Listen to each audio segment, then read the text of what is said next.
part of our Generation of War Activism Week, and it's a good night to come to the meeting because we got pizza and also a guest speaker who also teaches on our campus. He wrote a book called The Lost Art of Declaring War.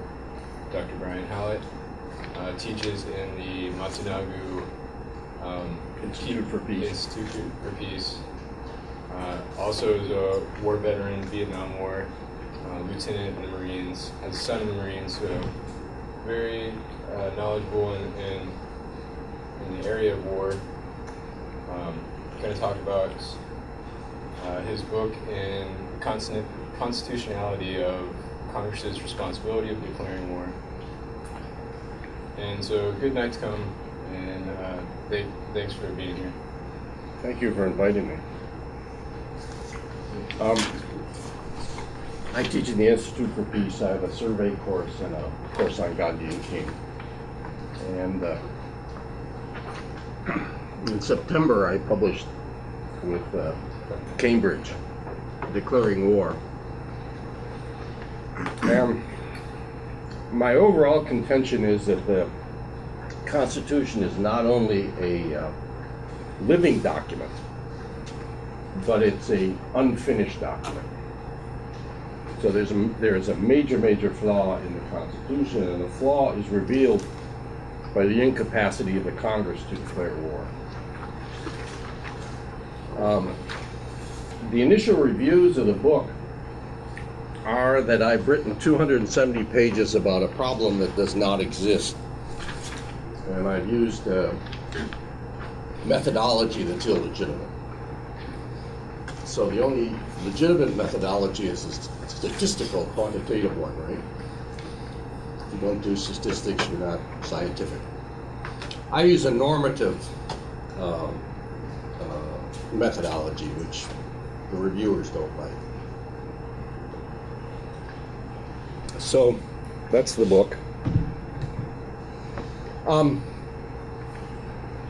The part I focus on is the power of war and peace. And these are the two clauses in the Constitution that it starts out with, right? So the Congress has the power to declare war, grant letters of marque and reprisal, and make rules concerning captures on land and water. The granting of letters of marque and reprisal is there because of private war. We now call private war covert war or secret war. So I would argue with you very seriously that,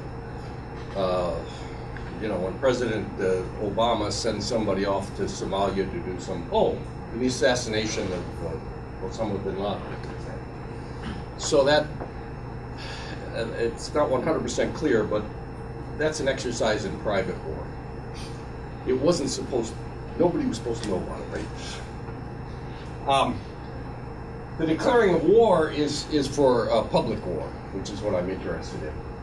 Then in Article 2 is the executive powers, right? And the president shall be commander-in-chief of the Army and Navy and the militia when it's called into national service.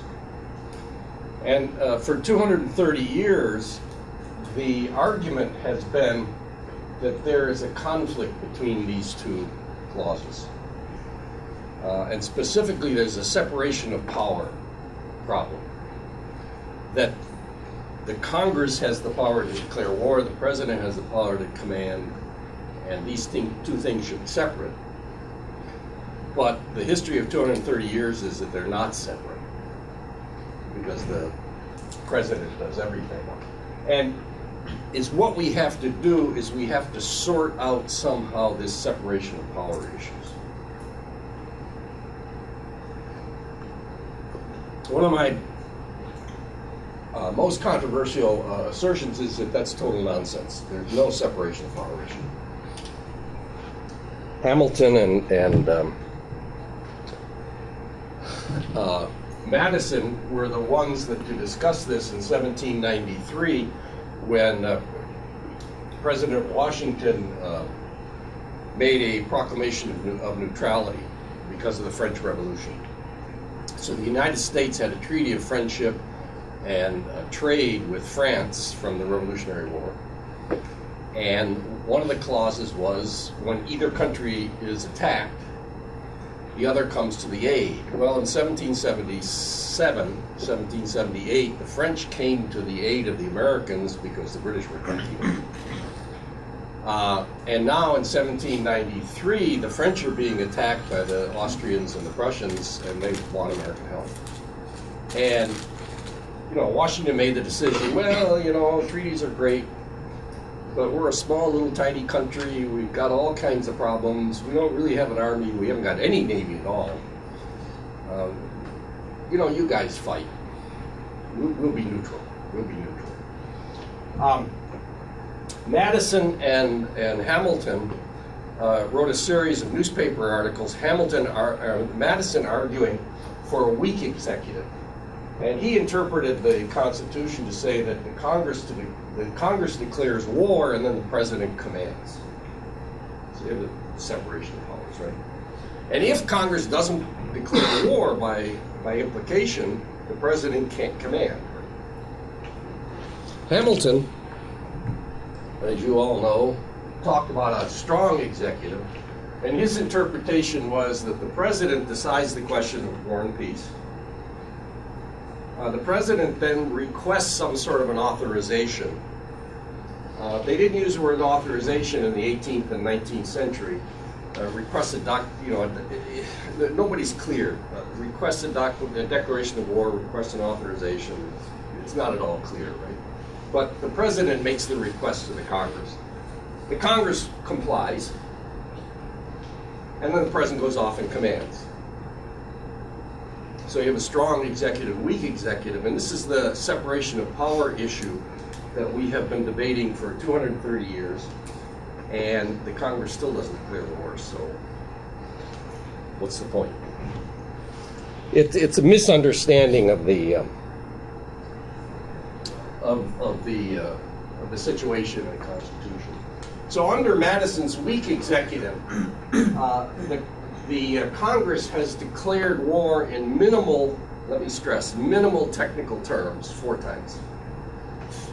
The picture here is December 8th, 1941, and if you look closely, you can see Franklin Roosevelt giving his date will live in infamy speech, right? But the first official declaration of war by the U.S. Congress was for the War of 1812. Then there was the Spanish-American War, and then the 2 World Wars. So what this means is that under Madison's interpretation, the Congress is able to declare war in some sort of a minimal way twice every 100 years. If I told you there were more than 2 wars every 100 years in the United States history, would you believe me? But there's not a problem. There's no problem. There's no problem because under the strong executive, the president's decision is separate from the congressional authorization, right? So, you know, it's always nice when the Congress authorizes, but it's not necessary, right? So it's always nice when your parents authorize you to drive the car. But from your point of view anyway, it's not necessary, right? So because the authorization, when it is given, checks and balances the president. So the president makes the decision, the Congress authorizes, and that's a check and balance, right? Because theoretically the Congress could not authorize. What's the problem with theoretically the Congress cannot authorize? It's never not authorized. We've got 100%. So there's no problem. In addition to these constitutional arguments, for over 5,000 years, going back to Aga and Gilgamesh, a Babylonian epic poem, if you read cuneiform, the war leader of the country, the king or the emperor or whoever, has always decided the question of war and peace. And there's no, with the exception of Greece and Rome and a few other places, the war leader makes the decision. Who's the war leader in our Constitution? The president. Therefore, the president should make the decision. It's been this way for 5,000 years. You know, are we going to break with tradition? Wouldn't that make us look very strange? So no other country in the world allows the legislature to declare war. There's some movement in the last 20 years in Germany and Northern Europe that I can discuss, but basically, no legislature declares war anywhere in the world. So why should we expect the Congress to do it, right? Furthermore, no country has declared war officially since World War II. World War II was the last declared war in history. This should make you very happy, because war has been eliminated from the face of the earth. We haven't had one. Now, we've had 232 armed conflicts, but no wars. Because the difference in international law between a war and an armed conflict is that wars are officially declared and armed conflicts are unofficially declared. So it's a legal thing, but you know, it's sort of nice to say that war has been eliminated from the face of the earth. So that makes everybody feel good. Congressional authorizations of one shape or form or another have been used since the beginning. So if you argue that a congressional authorization of some set, whether it's one of the 4 declarations of war, or whether it's called a justification, or whether it's called this, that, or whether it's an appropriations bill, or, I mean, they're all different kinds. But for most wars, you can find some sort of a congressional something that says it's okay for the president to do it. So under the traditional interpretation, this some sort of congressional authorization checks and balances the president. So, you know, it's like you ask your parents to drive the car, but they never refuse. I mean, either you're a super good kid or... This, I think, is one of the major problems. As soon as you say that the Congress is incapable of declaring war and that the authorizations do not actually check and balance the president, what do you put in their place? I mean, nobody can imagine an alternative, right? Oh, and everybody believes at this point in time, for 200 years, that authorizations are synonymous with declarations, right? I mean, this is the conventional wisdom. And since they're synonymous, it doesn't make any difference what the Congress does. It's as long as it does something, right? So we come to the conclusion that there's no problem. See, I wrote a book about the problem that doesn't exist. Because the Congress always authorizes whatever the president wants to do. So I suggest that we need to rethink the power to declare war, the power of war and peace. The first step is to realize that the Speech Act authorization, or to authorize, is this a synonym with to declare? So if I say I authorize the president to invade Iraq, is that the same thing as saying I declare war against Iraq? Are those the same thing? And if you want to get an A+ on the test, you should say yes. So to authorize comes from authority, right? And authority comes from auctor, which means the originator or the author. So if you are, what's the problem with plagiarism? The problem with plagiarism is you're not the author, right? When you turn in a paper, one of the things you're saying is that I'm the originator, I'm the author of this paper.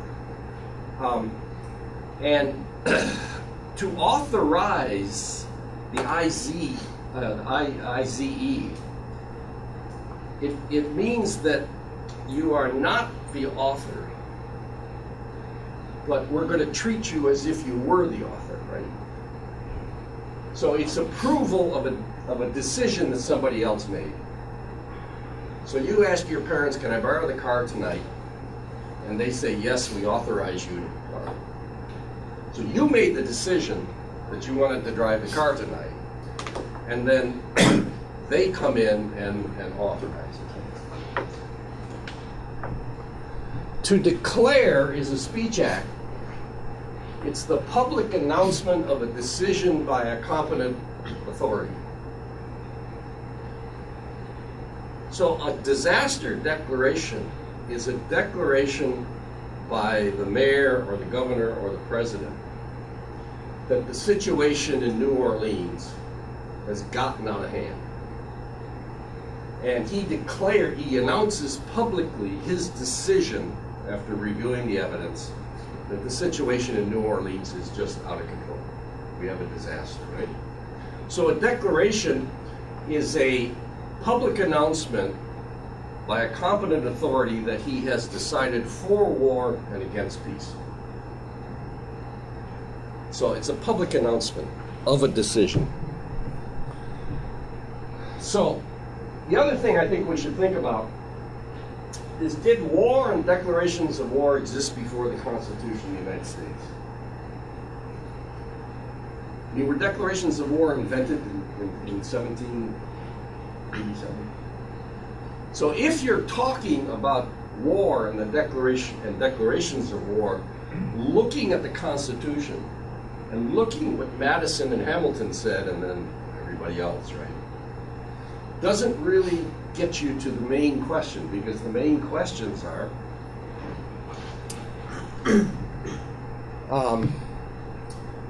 what is war and what is a declaration of war? So is it possible that the power to declare war has more to do with war than the Constitution? If you want to know about the power of the war, do you read the Constitution or do you read about war? Do you read what the Romans and the Greeks thought? Whoops. Is it possible that Hamilton and Madison were both wrong? Hamilton and Madison wrote their Helvidius and Pacificus papers in 1793 to argue a political point about President Washington's proclamation of neutrality. So they were having a political food fight. Is that the best source of information about what a declaration of war is about? Partisan politics. When one reads to declare war, should one first ask about the constitutional separation of powers and checks and balances, or should one ask about war?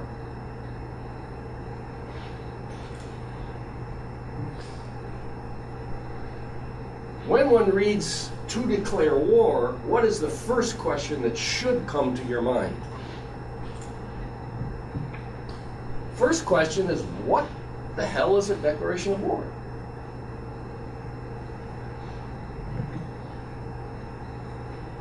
And why is a declaration required in order to have a war? I mean, what is it about war that requires a declaration?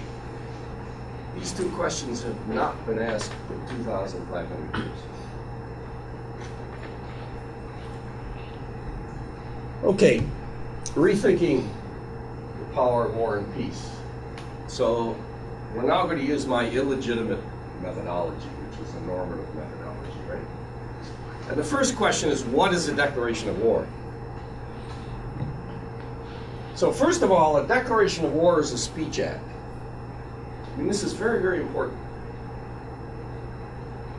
If I don't speak, I cannot declare. Now, speech is taken broadly here, written, oral, sign language. Maybe there's a dance that you could do. In North Africa, at the beginning of the 19th century, the way the Tripoli pirates declared war was to go to the consulate of the country they were declaring war against and chop down the flagpole. Well, that's a speech act, right? I mean, they're communicating a message. So it's a speech act.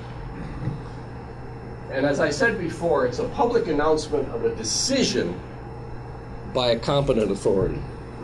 In American history, who makes the decision? Right? I guess I should go rapid fire on this one. And who sometimes makes the public announcement? The president always makes the decision, right? And who sometimes makes the public announcement? Sometimes the Congress. There are 4 occasions on which the Congress is. But if a declaration of war is a speech act that's a public announcement of a decision, wherein lies the power? Does the power lie in the public announcement, or does the power reside with the making the public announcement? I got that wrong. Does the power reside with making the public announcement or making the decision? So if I make the decision, but I let you make the public announcement, are you more powerful than I am? So the power to declare war is the power of decision. It's the power of decision. Now, the third element is the competent authority, and there's a double meaning of competence here. You have 1, authority, and 2, capacity. So who has the constitutional authority to decide the question of war and peace? Well, the Constitution says the Congress has the authority. But who has the actual capacity to decide? Well, for 200 years, the person who's had the actual capacity is the president. So the problem is the authority, the constitutional authority is over here, but the actual capacity is over here because the Congress can't declare war. Just incapable. Okay. What is it about war that requires a declaration? I mean, can't we just have a war? You know, just everybody get together Friday afternoon and pick up a few sticks and stones and we'll go down to Waikiki and have a war. I mean, you know, why does there have to be a declaration? Well, since the Vietnam War, Karl von Clausewitz has been sort of the authority on war. His book is On War. Is anybody familiar with that? It's a great big book. I highly recommend that you read the first chapter, which is where all the meat is. And also the preface is very interesting. It gives you the background of everything. So Clausewitz is the man to go to. He was 13 years old in 1793, and he was an ensign in the Prussian army. And 1793 is the first battles of the War of the French Revolution and Empire. And he fought more or less continuously from 1793 to 1814. And he was chief of staff of one of the Prussian corps at Waterloo. So he fought the entire Napoleonic period. And this, most people think, makes him sort of an expert. The most famous thing that Clausewitz said is that war is a continuation of policy by other means. And what he's doing here is he's saying that war is a purposeful activity, that we're trying to accomplish something. War is not just going out and beating people up. Some situation has arisen in which the only alternative, diplomacy has failed, and the only alternative is a clash of arms, but we use the arms to achieve some purpose, right? So you have a cause, ends and means. War is an ends and means problem. And the problem is that, first of all, you have to decide what the end is, what the policy is, right? And then you have to decide what the means are. So if if war be policy by other means, then there's an absolute need to declare the policy publicly. Right? Why did they write the Declaration of Independence? To declare independence. To declare publicly the policy for which we were fighting the war, right? And also to justify it, tell us the grievances. So ends and means. At the end of the first chapter On War, he sums up this way. So war is, he's arguing here, consists of a true go to work, right? But you also have the commander in the army. The perfect example of this was Donald Rumsfeld's invasion of Iraq. Donald Rumsfeld sent in an armored army that could just blast its way through another armored army. And it did. It knocked out all the Iraqi tanks and all the Iraqi army and everything. But what he needed was a counterinsurgency army. And until Petraeus came along, he didn't have a counterinsurgency, Bush didn't have a counterinsurgency army. So if the commander and the army are ill-suited for what you're doing, I'm a veteran of Vietnam, and General Westmoreland was a paratrooper in World War II, and he thought the way the United States Army fought World War II was really a good way, and I think we can all agree with that. Unfortunately, Vietnam was not northern France and Germany. And, tanks and paratroopers and all that just didn't work. It was the wrong commander with the wrong talents for the wrong thing. So, the people have to be with you. You've got to have the right commander and the right army. But it's the business of the government to decide the policy. See how he's separating the three out? So the business of government is to decide and publish the political objectives. It's the responsibility of the commander to execute the military operations that will achieve the government's objectives. Assuming that the people are on board, right? So the proper conduct of the war requires the separation of policy making from command.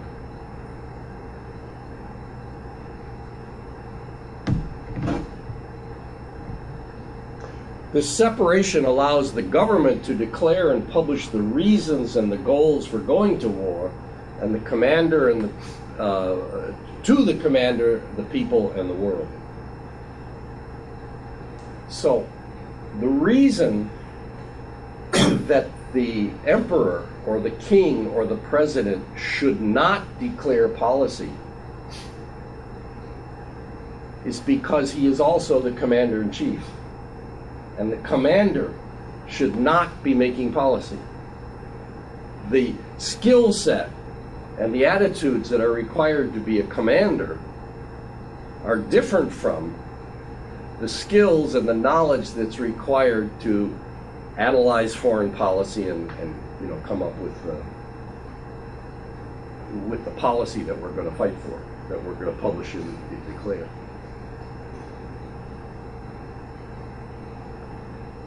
Can you see that I just justified the separation of command from policy making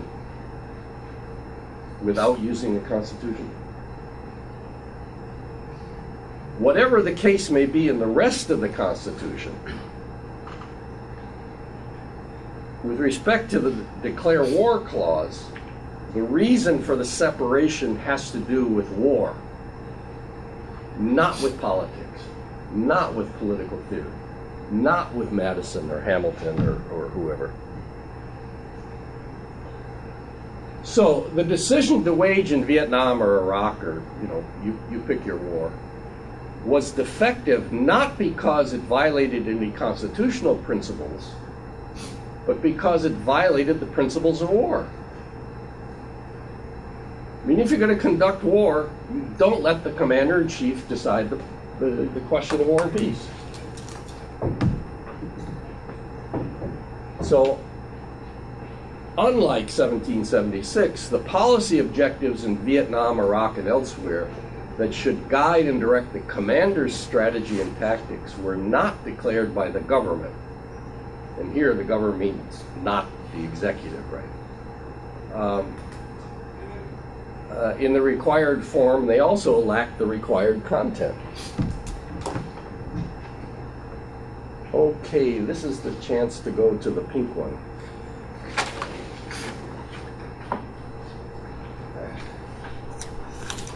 Does everybody have, oh, you got a couple extras. You did. Oh, I need one. Everybody got one? Well, is what we have here is the Declaration of Independence, and then turn over to the next page, page 3. You have the Declaration of the War of 1812, and then you have the Mexican-American War, and turn the page.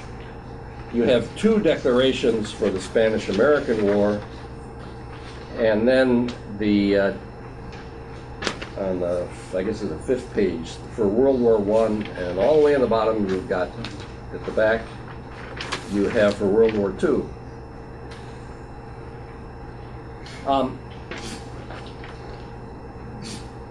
How did the Second Continental Congress declare war in 1776? So I'm going to argue with you the Second Continental Congress is the model. So the first thing you have to know is that the Second Continental Congress had a maximum of 56 peoples, a maximum of 56 delegates, all of whom weren't there. So we're talking about 48, 50, 52 people in the room, right? It was a unicameral Congress. There's only one body, right?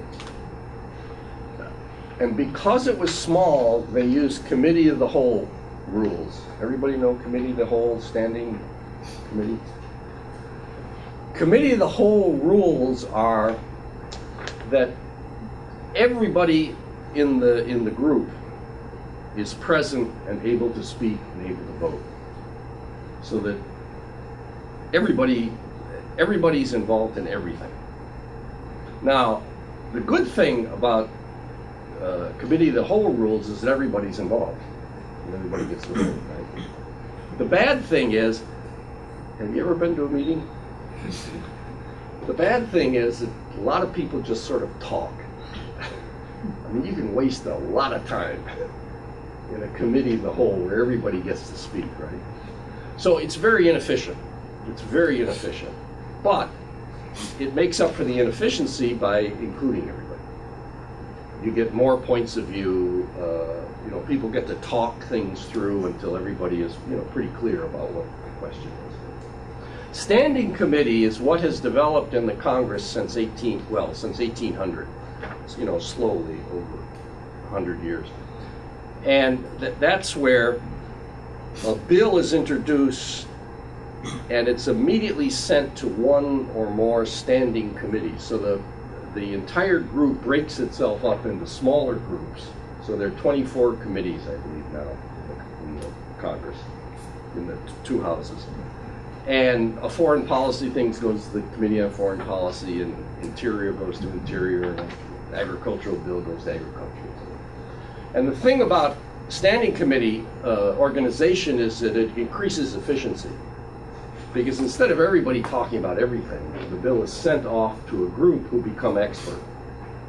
And then the group votes on it, brings it back. Sometimes in the Senate there's some discussion, in the House not much.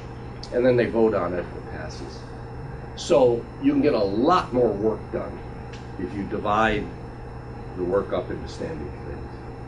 The problem with standing committees is that not everybody is involved in the decisions. The Agricultural Committee makes the decision about agriculture, and the guys in the foreign policy just say, yep. I mean, if those guys say so, I agree. I mean, I don't know anything about it. And vice versa.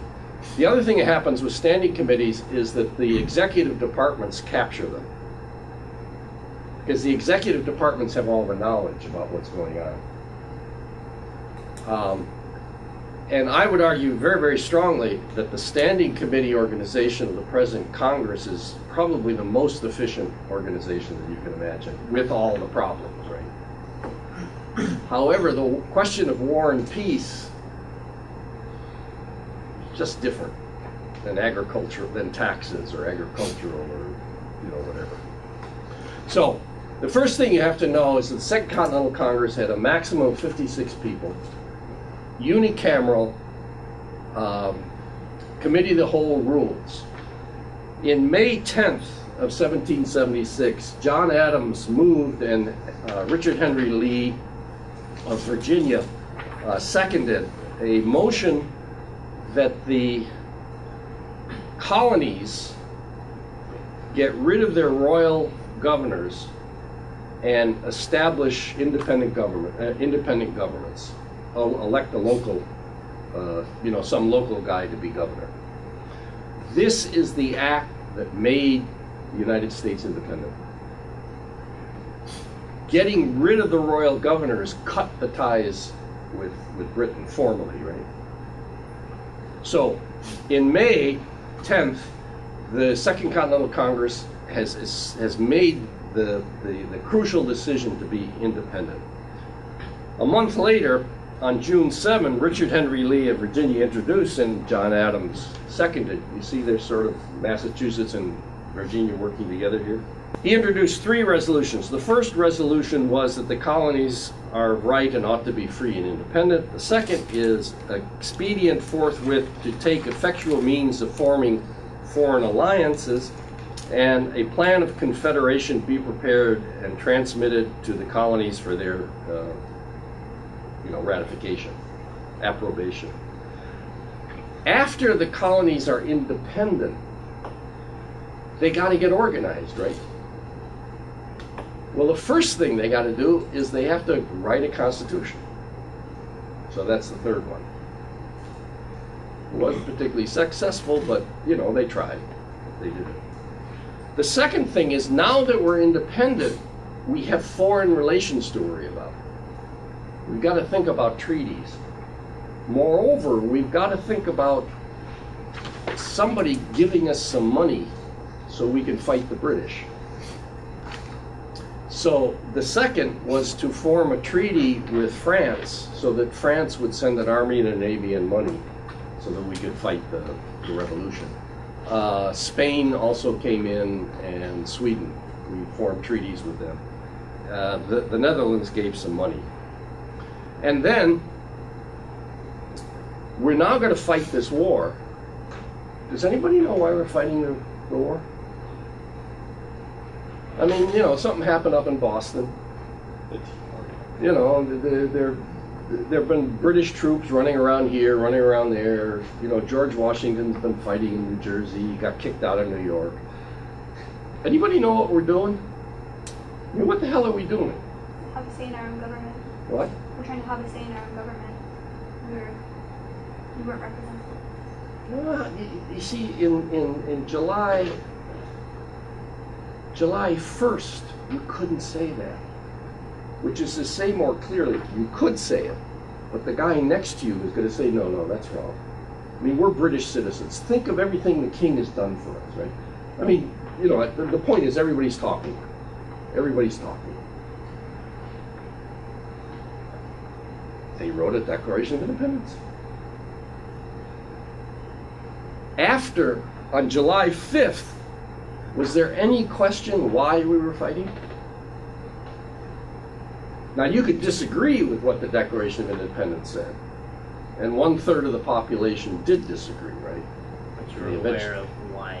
What? You're aware, though, of why these certain actions are being taken, right? Because it's been declared. So now, you can disagree with it, but what it's being fought for. Yeah.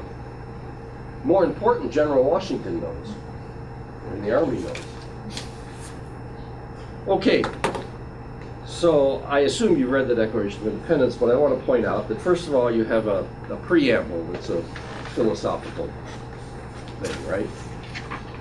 And the preamble goes down to the top of the first page.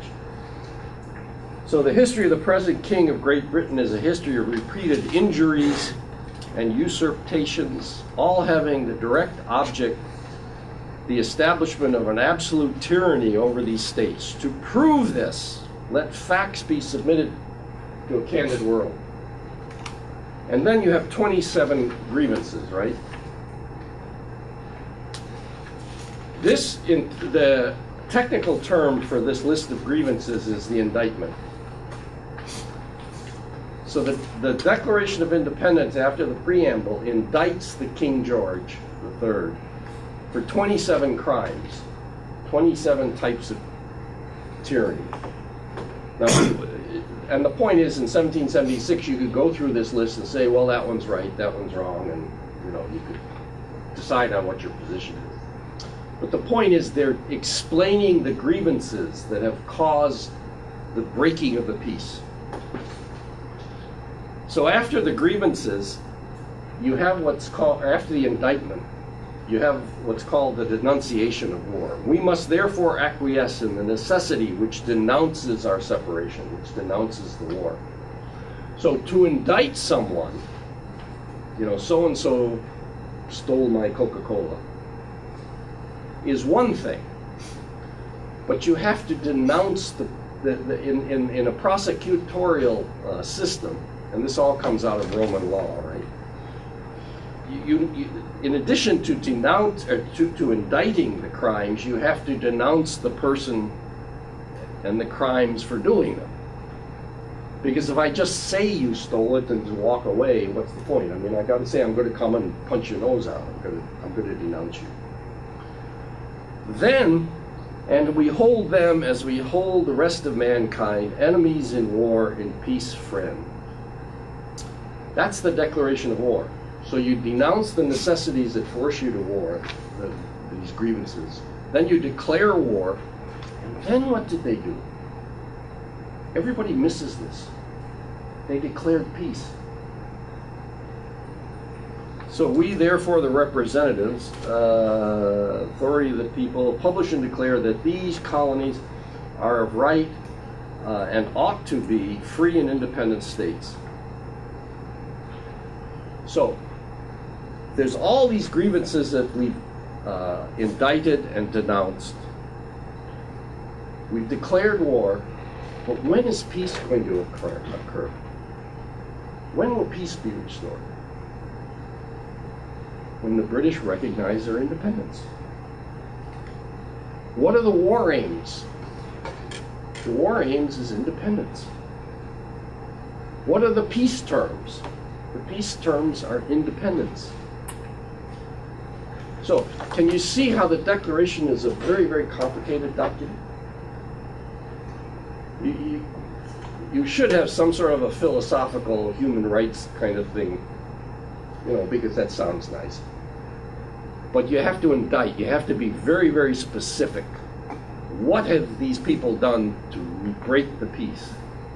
Then you denounce that. You declare war, and then you tell the world what your peace terms are. So a declaration of war is really a declaration of peace.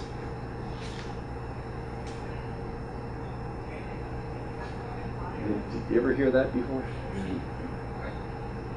I mean, if you're going to do it right, you publish and declare your policy, right? And your policy is not to fight from here to kingdom come. Your policy is to achieve an objective that will restore peace, and you've got to say what that objective is. Okay, next is the War of 1812, and this is the first one, and it was sort of the template. That war being the same is hereby declared to exist between the United Kingdom of Great Britain and Ireland and the dependencies thereof, and the United States of America and her territories. So that's the declaration of war. And the President of the United States is hereby authorized to use the whole land and naval forces of the United States to carry the same into effect, etc., etc. Anybody know why we fought the War of 1812? From the Declaration of War, you don't know. Anybody know what our policy objective was in 1812? Well, from the Declaration of War, you don't know. Is it territory?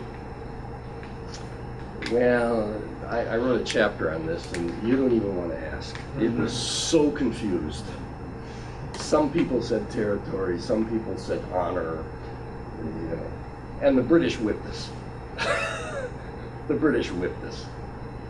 But the War of 1812, the War of 1812 was declared on the same day that Napoleon stepped off to conquer Moscow.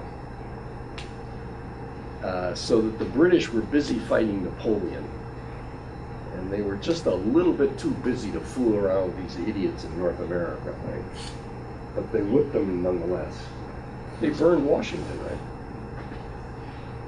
The point I'm making, of course, you know, you can go through the history and find the answer to all these questions, but for 1776, the answer's in the Declaration of Independence. Can you see how the Second Continental Congress worked? I mean, they did their job. Can you see how the 12th Congress in 1812 just sort of, well, the president decided we're going to authorize him to go off and do something. The next one is the Mexican War of 1846 with President Polk. And this is usually included as a declaration of war in most lists, but I exclude it because it's an appropriations. The one I really like is number 9. Be it further enacted that whenever the militia or volunteers are called and received into service of the United States under the provisions of the Act, they shall have the organization of the Army of the United States and shall have the same pay and allowances. And all mounted privates, non-commissioned officers, musicians, and artificers shall be allowed 40 cents per day for the use and risk of their horses, except of horses actually killed in action. And if any mounted volunteer, private, non-commissioned officer, musician, or artificer shall not keep himself provided with a serviceable horse, said volunteer shall serve on foot. Well, you know, that's an important law. But does it belong in a Declaration of Independence, in a Declaration of War? President Polk sent General Taylor down to Mexico. Well, there was a disputed area.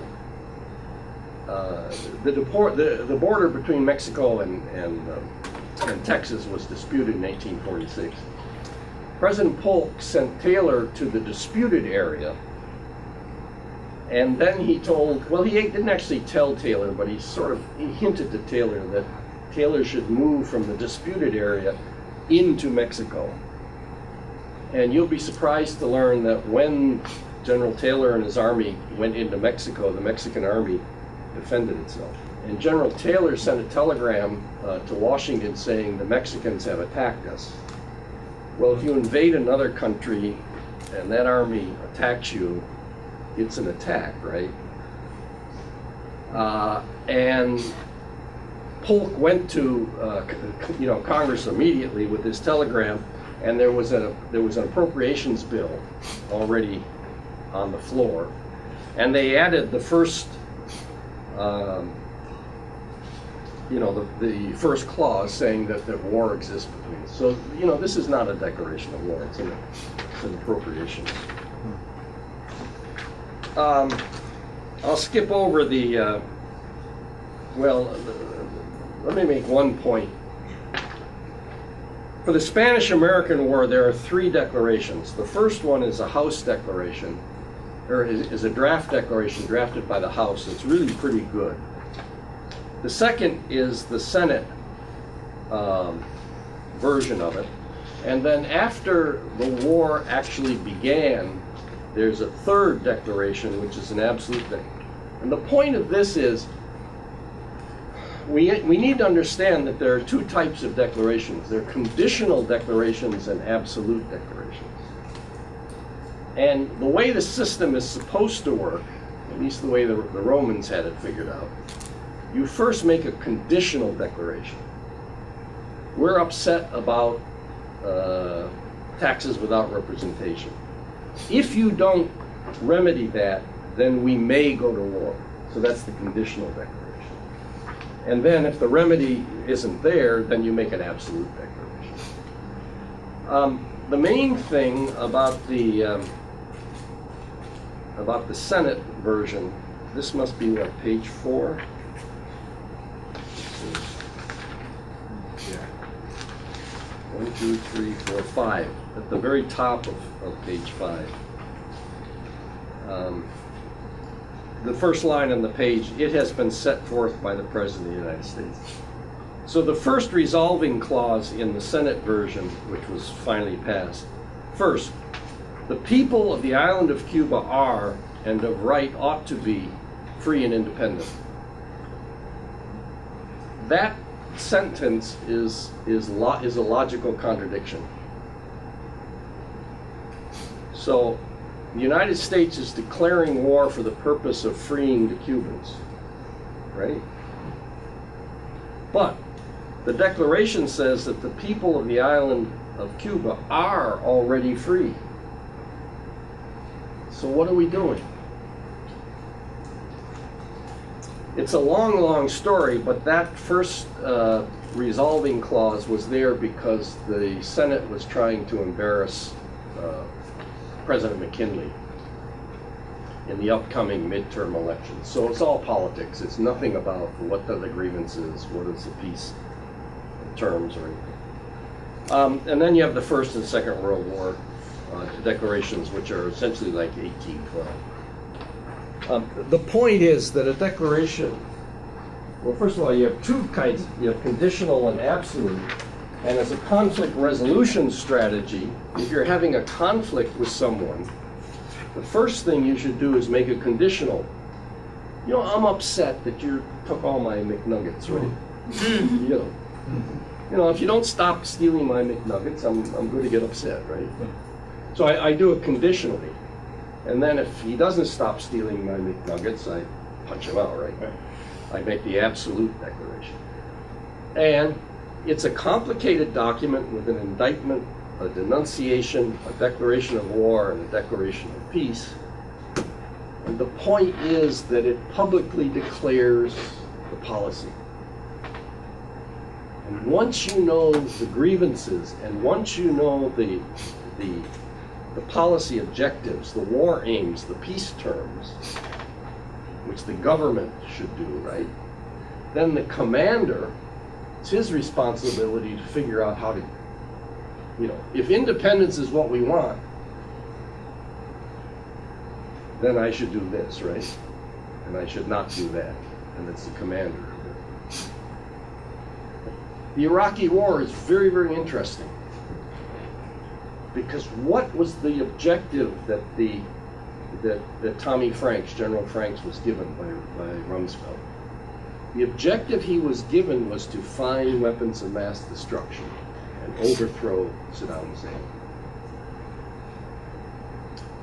And General Franks produced a plan that did exactly that, except for the fact there were no weapons of mass destruction. But if there had been, he would have found them, right? I mean, he busted in, he overthrew Saddam Hussein, and he started looking around, and if they had been there, they would have found them. But Rumsfeld, that wasn't the war we were going to fight. It was an insurgency that we were going to fight. So the peace terms, the war objectives needed to be different. Which would have forced General Franks to get an entirely different plan.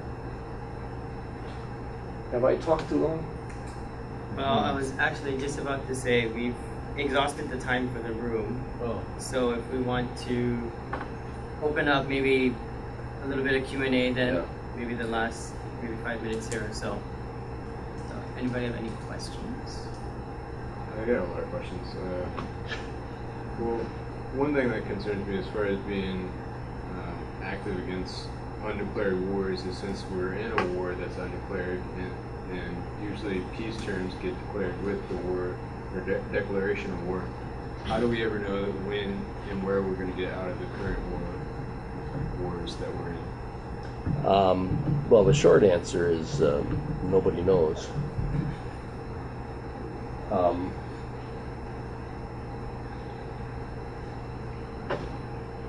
Will it be similar to how Vietnam fizzled? Yeah, it will.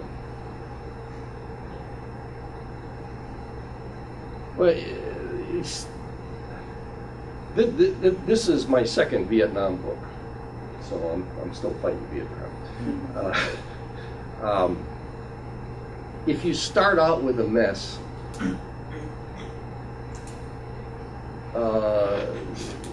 there's really no good way to come out of it. And we've been doing that for 200 years for the most part. My personal answer to your question is what we have to do is we have to realize that the current wars in Iraq and Afghanistan and this war on terrorism stuff, it's just a mess. And, we'll sort of muddle through somehow. But what we need to do is realize why it is a mess. And I would say the reason it is a mess is because the person who shouldn't be making the decision is making the decision. Or in essence, we're not following the social contract, our Constitution. No. The social contract is wrong. But it says the Congress has the power to But the declare, Congress- but they've outsourced the power to the executive branch. Well, I Is there a didn't. transitive property then? I mean, would you argue that that's a transitive property if they defer more or less their job to the executive? I mean, because I guess the two-sided argument to that is, well, if Congress has the power and Congress says, well, we're giving you this power now, that there's this transitive property where, okay, it goes there. And the flip side is, no, you can't give away your specific duties. No, the Congress hasn't said that. The fact of the matter is that the Congress is incapable. Shall I reveal a secret about your private life? You don't know me, so go ahead. She wants to be a tackle for the Green Bay Packers, Oh, interesting. right? You never told anyone before. No, I gotta go to the gym, man. But, she's about 300 pounds too light. So she can go and try out, but it ain't gonna work. So talking about transitive powers, talking about separation of power issues is to misunderstand the problem. I mean, I make a very strong argument on that. I wouldn't say social contract, I'd say Constitution. Yeah. There's a fundamental flaw in the Constitution, and until you fix that flaw, it's Vietnam all over again. So there's a void in who should be declaring war. Who should be, as far as just studying war, who should be declaring war in our government, in your opinion? Yeah. Is that Congress or the executive power? No, I think it's no. But I have two suggestions in the book. One, I have a three-page constitutional amendment to establish a fourth branch of government to exercise John Locke's federative powers, that is, the power of foreign affairs. So I think all foreign affair policy should be in a separate fourth branch of government. And my second suggestion in the chapter 9 is that the Congress organize a joint drafting committee. The problem in the Congress is that it can't write a declaration of war. It doesn't have the knowledge, it doesn't have the skill, and most important, it doesn't have the time. So they need a dedicated body modeled on the Second Continental Congress that devotes itself full-time to writing conditional and absolute declarations of war. So I'm making a radical, as soon as you talk to me about separation of powers, I'm gone. Because it's not a separation of powers issue. It's a just total incapacity. One more question for Dr. Hallett. before we close out. How does, in your estimation, how does the War Powers Act, which was the 1973. Yes, decades back, how does that factor in? Is that just an end run? Is it totally useless at this point of view? No, it's fantastic. The 1973 War Powers Resolution is fantastically useful. It authorizes and makes legal any presidential deployment of forces for 60 days, and it bars the Congress from doing anything about it. The War Powers Resolution has strengthened the president's ability to deploy military forces. The Congress cannot do anything about a military deployment for 60 days. And then, at the end of 60 days, it's impossible for the Congress to do anything about it. Because the troops are on the ground and aren't you going to support the troops? Right? So, from the president's point of view, it's a fantastic law. Absolutely fantastic. President Obama just used it in 2011 with the Libya operation. So, it's just part of the mess. The first thing that should be done with the War Powers Resolution is to repeal it. Unfortunately, at some point, Campus Center people will come by and be like, you guys don't leave. So, with that, you guys please join me in thanking Dr. Hallett for taking some time and today. Definitely presented us with some alternative points of view that are not generally thought of.